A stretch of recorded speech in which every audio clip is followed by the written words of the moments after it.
Too often, Black women are a mere afterthought in conversations around wellness, but not in this space. On this podcast, the dialogue is always centered around women like you. Welcome to the podcast, but more importantly, welcome to the tribe. Be well, sis. I'm so geeked. I have Shanita Hubbard on with us. She is the author of Ride or Die, a feminist manifesto for the well-being of Black women. How are you? I'm good. I'm excited to be here. I love talking about my book with other Black women. Shout out. I'm happy my brother's interviewing me too. That's dope too, but it's something special about when we talk.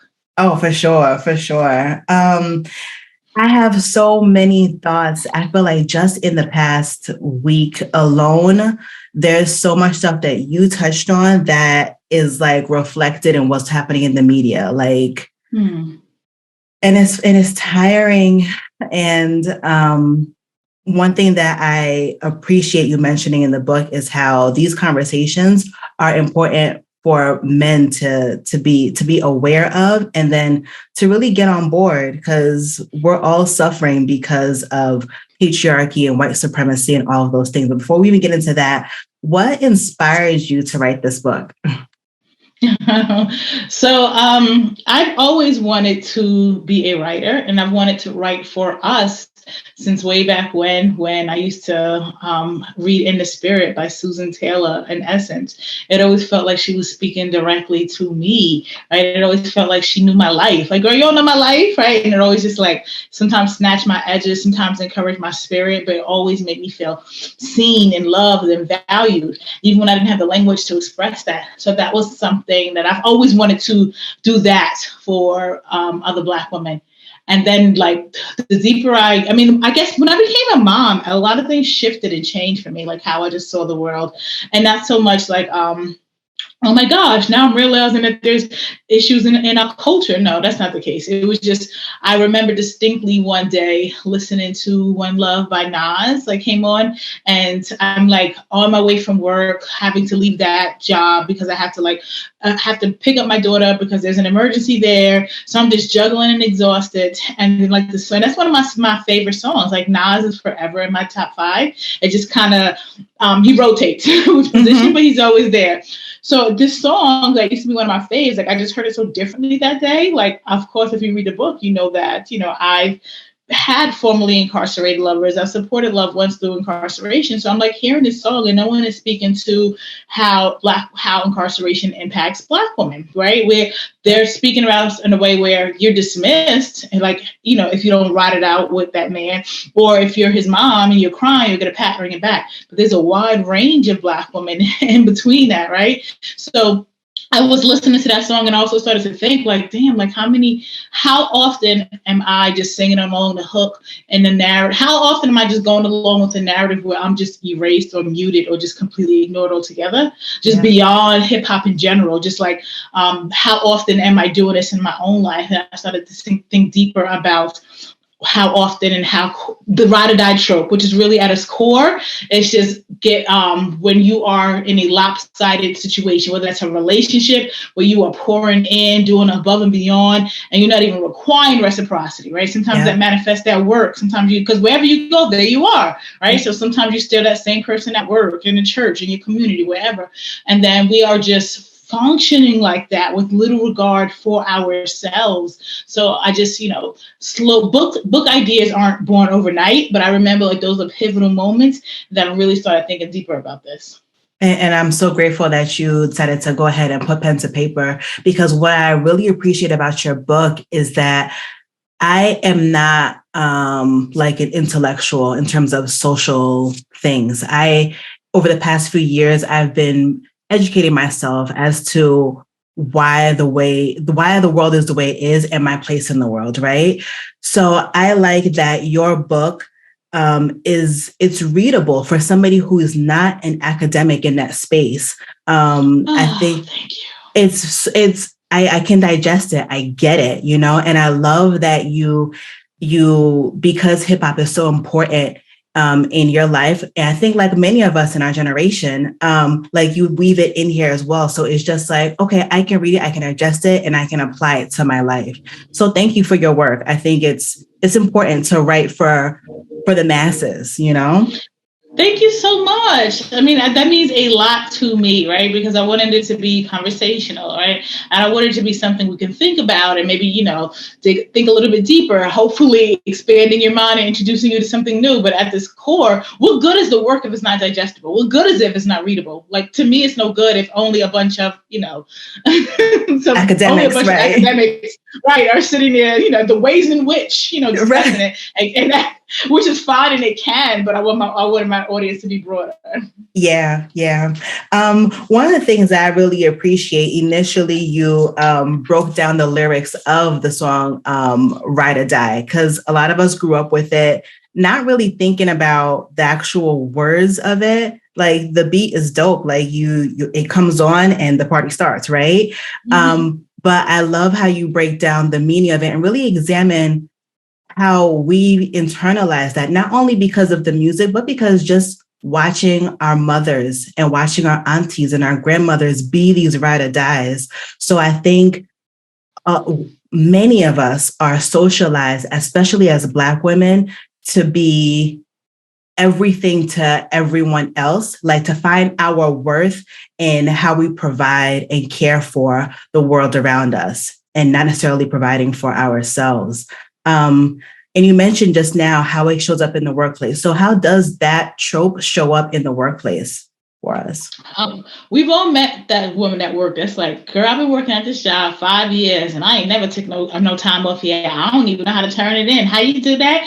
Like almost like that's a badge of honor that she hasn't paused to give herself rest, right? So that's one of the ways and she's not even doing it because she's trying to get overtime or whatever, or because she's trying to get promoted. She's doing it because that's how she thinks she shows her worth to her employer, right? To her coworkers, right? This continuous labor, right? And then sometimes, and she's also the one that will look at you like, you taking off again? Like, right. Sis, yes, I use my vacation every year. Like, Mom, just because you don't want to, right? So not only was just kind of like, sister, show up all the time. I'm gonna open up the doors, I'm gonna close the doors because, and then she has this, she thinks everybody around her is supposed to operate like that, right? But it's like, that's one of the ways it really does show up. But it's just abundance of labor, because even at work, that's how she's trying to prove her worth. Not just doing her job and doing it well, she has to do it to the point of exhaustion to her, i.e. not taking days off. And even when she does, she feels horrible about it. Yeah, I think it's shifted a little bit because a lot of us now have embraced like having side hustles and maybe just being entrepreneurial. I think even if we're not laboring for somebody else, like at clocking into somebody's office, we're just constantly working, and now it's creating content. And it's like, when do you just live and not live to produce something for somebody else, but just live, I think. Yeah, I love that you brought this up and you're saying that the conversation is shifting, and it is. Like I always say this. I love that there's this whole conversation about soft life. I'm like, what it says, #soft life, right? That doesn't always have to include first class trips. That's dope if you fly in first class, but I also want your soft life to include rest, unapologetic rest without feeling guilty about it. Because even in our language, like even for entrepreneurs, if you take the day off, you'd be like, hey, I'm having a lazy day. You're not lazy, sis. Like, you don't have to be producing 24 hours a day. Like, everything don't have to be like, I'm mining content. Enjoy the moment. Take a picture just because it's yours, right? Everything doesn't have to be about mining content and production. And I'm so happy you mentioned soft life too, because I feel like it started off as one thing and it shifted into just the luxury. And what I feel like I'm seeing is that people are then chasing the luxury and then doing more work to get that. Because most of us, like, according to social media, everybody makes $150,000 plus, but that's not real life. Minimum on social media, honey. Minimum. Okay, but that's not real life. That's not most people's realities. So people are trying to live these lavish lives and have the high rises and go on the first class trips. And those are all beautiful things. I love it. But if that's not where you are right now, let's not work ourselves into exhaustion to try to live this soft life. Really, it's the hard life, boo. Like, it's a hard life with like a nice weekend. Like, Is it really a soft life if you max out all your credit cards and now you have to say yes? Now you have to say yes to assignments that you wouldn't have taken. Now you have to go into work on days where you would not have gone into, right? Is it really the soft life if now you can't spend this time with your girls, having brunch, having mimosas at brunch, or with your kid just chilling and laughing because you got to grind 24/7 because you maxed out your card on that, first class trip. So those are wonderful, but let's talk about that with like more nuance. Like I love this soft life. For me, my soft life is including strong boundaries. Like that allows me to live my softness, right? When I'm saying no, this isn't work. For me, my soft life is when I'm delegating. Like I'm at my best. Like this is hashtag soft life. I'm just gonna put this on my assistant's plate right here, and I'm gonna chill, get my nails done, or I'm gonna chill and do nothing, right? And that's okay. Mm-hmm. So for me, soft life is saying no as a complete sentence, delegating, and being okay. Absolutely, yes. So at the top of the conversation, I was mentioning how there's things in the media right now that like really your book, it like ties into things that are talked about in your book. One of the things that I'm thinking about is two people, Lizzo and Meg Thee Stallion, and just how the media, I'm just so disgusted. Girl. And so, you know what, in both cases, like, let's start with Lizzo first. Lizzo will be minding her black ass business. Being her black excellent. ass, I'm over here playing the flutes, giving out some shapewear, giving out some good music, and minding my business. Mm-hmm. And people will just take shots at her, not even in the media, just like random folks on social media will just constantly like use her name and drag it through the mud. And now if Lizzo was a white woman who was this same exact size talking about body positivity, and these black men, or even some of these black women, and people rolled up and just took shots at her left and right, baby, they wouldn't have careers. Correct. Right? Because they would be so supported, and labels would speak out against it. It would be a bigger deal. And the same thing with Meg Thee Stallion. I said that about Drake when he used Megan in his lyrics as a pun. Like, Megan is a woman who lost the people that know her best, the people that love her best. She's in this industry, and we know her because she's dope, right? But even that story, when she was telling us about her getting shot, she did not even want to reveal who the shooter was. And not on some, let's be clear, it's not because she was on, I'm a ride or die chick. She was making an intentional decision because she understands that the criminal injustice system has disproportionately harms black men and harms black women. So she was deeply concerned about, if I invite them in, will they kill him? Will they make this worse? So because she's a black woman, and you know how we instinctively care about our brothers, instinctively ride for them and want to protect them. And of course, we know about the dangers of the criminal justice system. So, but she was also a victim herself. She was also hurt herself. She's almost had to be in a position of like a wounded warrior. Like you are sitting in here hurt, gushing and bleeding, but you're on a battlefield fighting for somebody else. Because that's what she was really doing. Like she was trying to figure out how she can protect him while she's healing. Right. So then she finally musters up whatever she needs to do to share the story. Like, this is who was. And she told us this. I'm not guessing. She let us know this. She shared with us what she's thinking. And instead of hip hop, particularly the men, rallying around her, people have just been making jokes left and right. So I was just furious about Drake in particular, because he is incredibly deliberate with his brand. He is incredibly deliberate with the decisions that he makes around his career, which is part of the reason why he is the megastar that he is today. So that was intentional, right? For him to take this shot at Meg, for us to be having this conversation even weeks later about it. But he would not have taken that risk. He wouldn't have done that with a Taylor Swift. No. God forbid if Taylor Swift got shot by a man. If Drake would have put her, made fun of her, and it would have been, or even alluded to the possibility that he could be taking a shot at her, no pun intended, his career would have been over, honey. He would have been finished. And he knows this. He knows that taking a shot at black women is safe for him. And this is the crazy part. He has a majority, his fan base is mostly women. And I would probably say black women. But that just shows how much our support and loyalty is taken for granted completely in so many different aspects. And that's just another example. Yeah, for sure.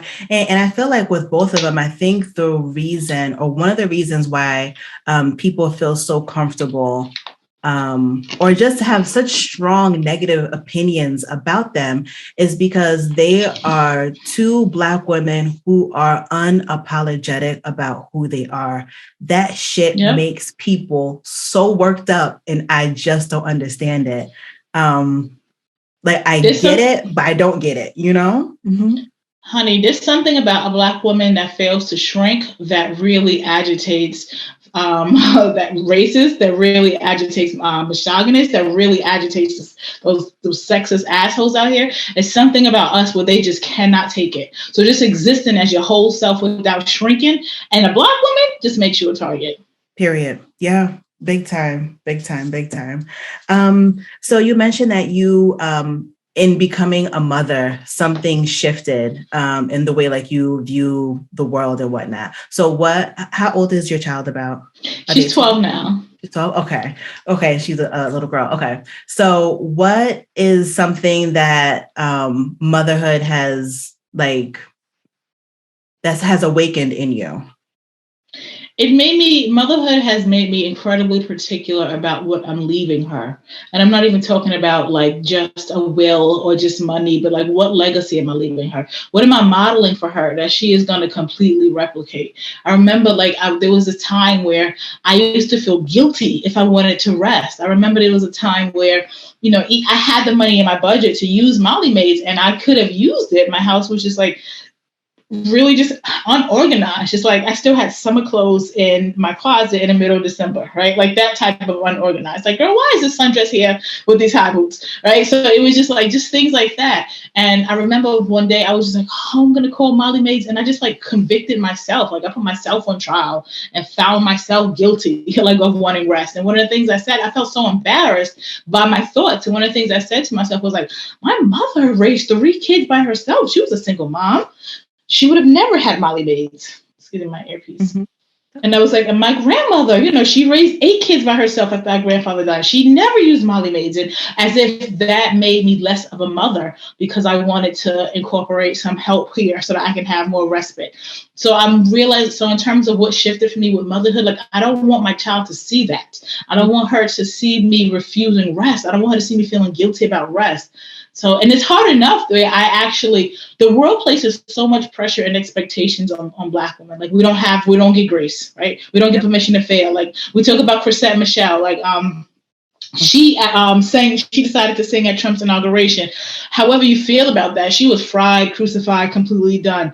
Kanye West went full Kanye West. He's done a litany of things, including supporting Trump, right? But still, people will do all types of mental gymnastics to still support him. So we Black women live in a world where we just aren't given a lot of grace. And so many of us, myself included, internalize that. It's where we're not giving ourselves grace, right? So I want to be mindful of that so that I'm not donating that perspective, so that I'm donating this way of living to her. So it was like a huge shift, when I became a mom. Yeah, and that's so real. And I feel very similar. I have 2 boys, and I realized they're still pretty small. The little one is 3, the older one is 8. And I realized that they listen to very little of what I say, but they will model everything that I do. They'll repeat and they'll copy. And even sometimes I get real just tired and frustrated of constantly having to work on my healing and being intentional about things that I don't want to pass down. It gets tired healing, right? The work gets tired, but I'm just like, no, I have to keep going so that they can get the fruits of that, get the fruits of my healing and not of my trauma. So I definitely feel you on that one for sure. Oh, I love that, girl. Put that on a t-shirt. Get the fruit of my healing and not of my trauma. And then you mentioned Kanye West, and I actually made a note on one of the pages because you were mentioning in the beginning about, I have underlined, she'll put that work in and get him together. I think you're talking about your cousin and how aunties will talk about the cousin, right? And it made me think about Kanye West because a couple of years ago, not so much now, but a few years ago, people were like, you know what? He just needs a strong Black woman to get him together. Poor thing, he lost his mother, which is a huge loss. I completely get that. But I think at this point, it's not just the loss of his mother. it's other things, and it's not only his mental health as well. It's other things that I don't think a Black woman should have to fix. He is a grown ass man, you know? Well, it wasn't just a couple of years ago, hon. I remember writing about this recently, like saying no, thank you. Like when people were just like, because they were really saying this up until like maybe in the summertime, like Kanye just need a good Black woman to come in there and what, fix him? No, we are not the mules of the world. Stop calling us in to fix a broken democracy. Stop calling us in to fix these broken men that don't check for us, that don't reciprocate. Stop. We are not the mules of the world. Black women have 99 gifts, but being Jesus ain't one. Please stop calling us to be the savior of all. No.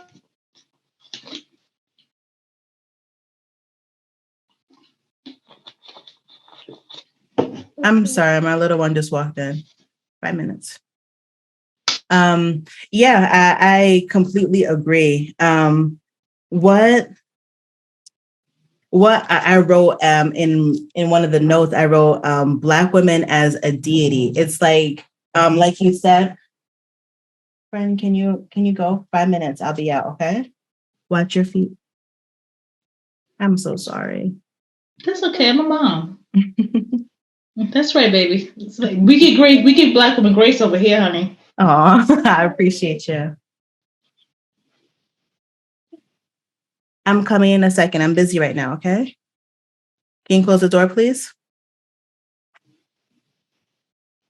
Ask Grandma. See if Grandma can help you, okay? Thank you. She can. Oh, you gotta be kidding me. Okay. He's gone for like 5 minutes. We'll see. Yes. So what I wrote was like Black women as like a deity figure. Like we're like, not that we're revered as a god or a goddess, but like we're the fix-its. And like you said, like to save democracy. And then back when Roe v. Wade was freshly overturned, like, okay, well, Black women rally with us white women to fix this thing.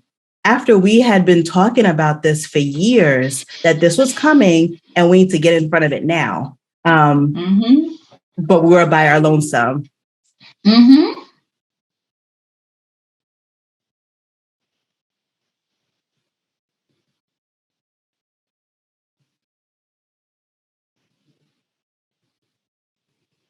I'm sorry. I wish I had like a lollipop to give. I ain't got no sweets, nothing today.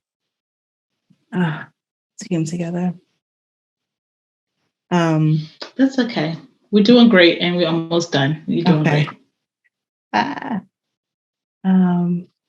Messing up.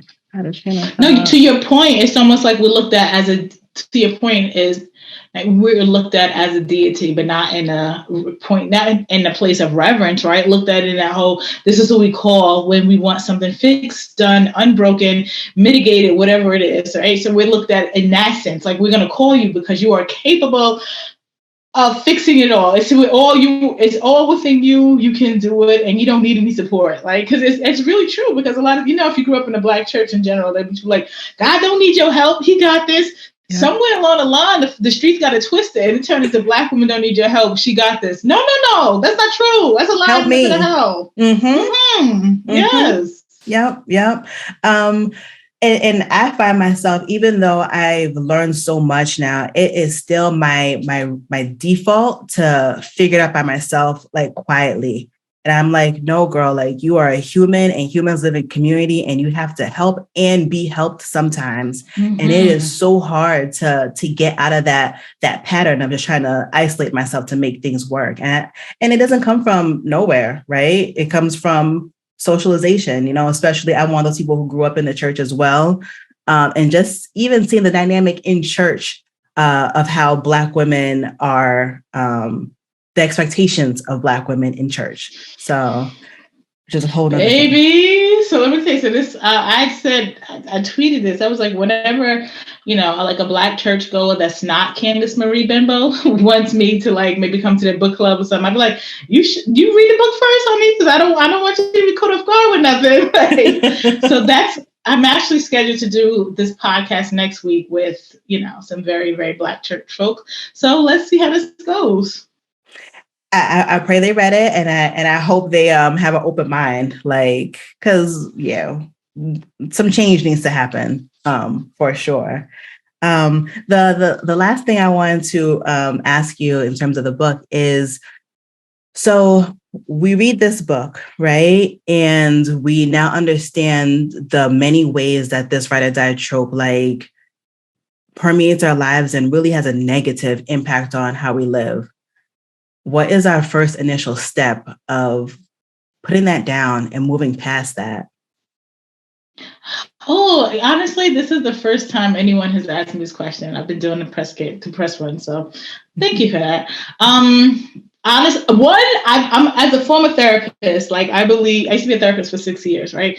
And I believe in, amongst many things, I believe in accountability, right? Mm-hmm. So if you read this book, you close it up, you're like, okay, this is what I'm going to do different, right? Call a friend, call somebody that's going to help you stay accountable to that, right? It's like, if you, like, for example, if you was like, you're going to change your lifestyle, you're going to start eating healthier, it's more powerful if you do this in support, if you do this, like you said, in community. Tell somebody, right? And then tell somebody what that's going to look like specifically for you, because in the first chapter it's outlining like what a ride or die is, how it shows up in our lives, and how it harms us, right? So the goal is, by the end of the first chapter, we are in collective agreement to defund the ride or die industrial complex. We are done with that, right? And then the rest of the book focuses on other areas of our lives that we can unpack and explore to keep our well-being central.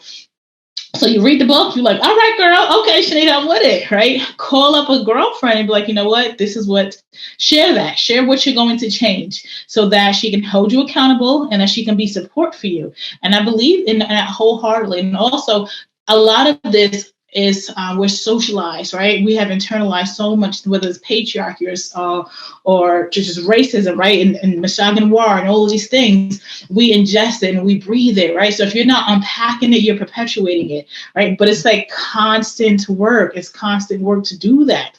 So in addition to telling somebody, you also have to be mindful of, that this is going to be a constant thing. You don't just read the book once and be like, boom, I'm done with that, right? Be committed to a lifetime of unpacking and unlearning, because it takes more than just, 195-page book. Yeah.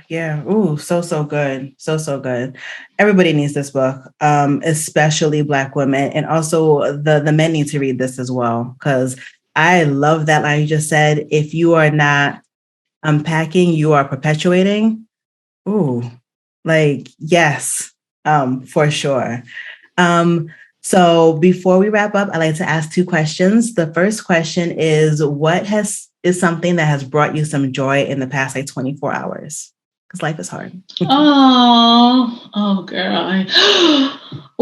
So ever since Pub Day, which was on November 8th, almost that week, girl, so many Black women have tagged me in their stories and made TikTok videos and just, told me about what they think of this book. And I've seen pictures where people like highlighting stuff and exclamation point and talking about that they feel seen and loved. One of the things that I've been hearing over and over is that, like, I feel so seen, I feel so loved. And baby, when I tell you, that brings me all the joy. Like, best-selling lists are wonderful. Of course, everybody wants to sell books, right? But these things, knowing that real change and real conversation and Black women are feeling loved and seen, is bringing me all the joy. Oh, beautiful. I mean, it's a great piece of work because it's digestible. So thank you. I can't thank you enough. Thank you. Thank you for engaging with us. Of course. And then the last question is, actually, I'm not even going to ask you the last question. I typically ask, what is a book that you recommend to the audience, fiction, nonfiction? I'm going to take the question. I'll take it. And it's going to be this book. So Ride or Die, a feminist manifesto for the well-being of Black women. Please pick it up. This is the perfect time to get this book for yourself, for your best friend, your auntie, your mama. Everybody needs to read this book. Your partner, so he can better understand our plight and how he can help. So yeah. So thank you so much. Thank you so much, Cassandra. This is wonderful. Thank you. I appreciate your time so much. And I'll put all the information as to where to follow Sinead, as well as where to buy the book in the show notes below. Thank you so much. Have a great weekend. You too.